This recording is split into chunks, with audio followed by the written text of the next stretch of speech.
Good night. My name is Javier Gonzalez, and I'm here to talk to you about sexual education.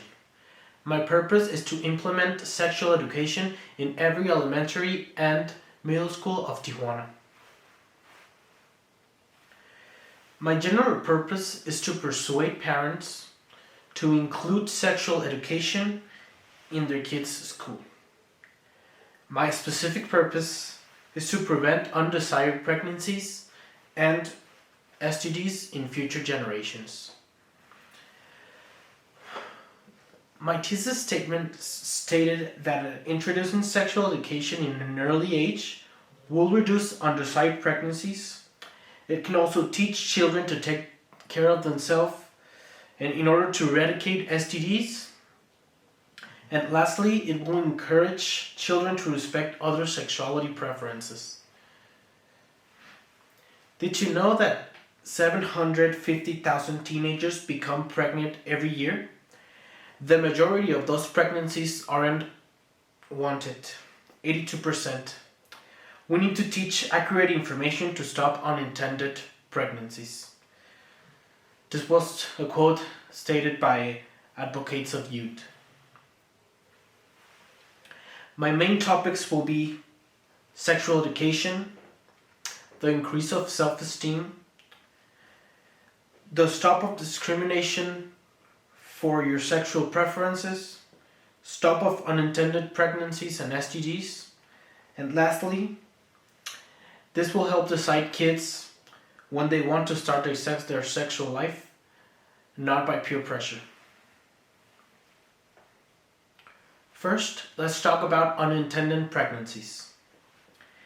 After a research conducted by the OCDE, in countries under development, teenage pregnancies are the number one case of death in women from 15 to 19 years of age. Unintended pregnancies often lead to adoption and precarious life for the infant, as well as abandoning their studies for the lack of support from their parents. To eradicate this, we can implement sexual education to teach kids how to be responsible. We are not teaching teenagers how to do it. We are teaching kids how to take care of themselves when they decide it's their time to do it.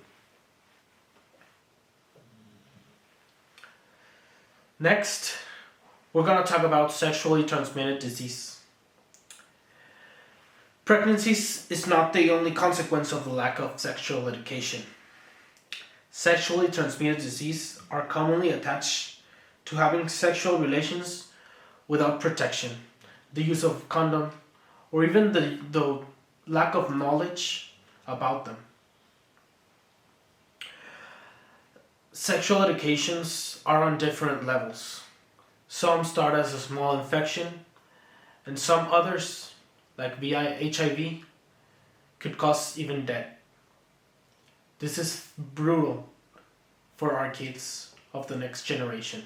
We need to implement sexual education in order to obtain more knowledge for our future generations.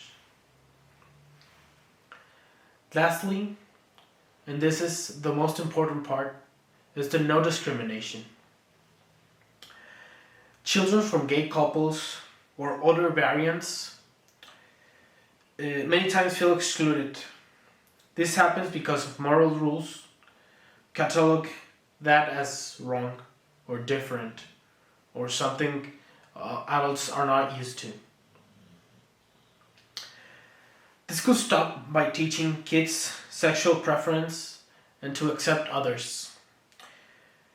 No discrimination for their sexual preferences or their families and their family members.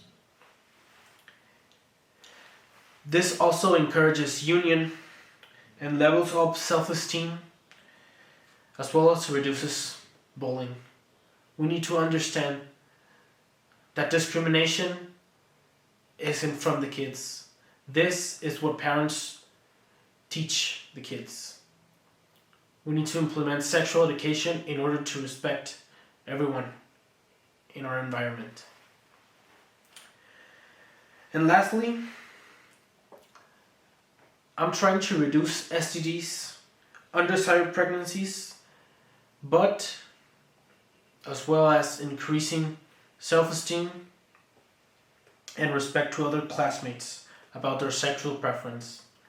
I know this idea of implementing sexual education in elementary schools is not something easy to do as a parent.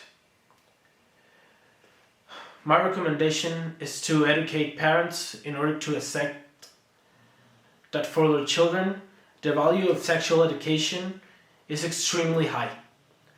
Not giving sexual education to children increment undesired pregnancies, and even worse, contracting sexual transmitted disease that could even lead your kid to death. Thank you very much.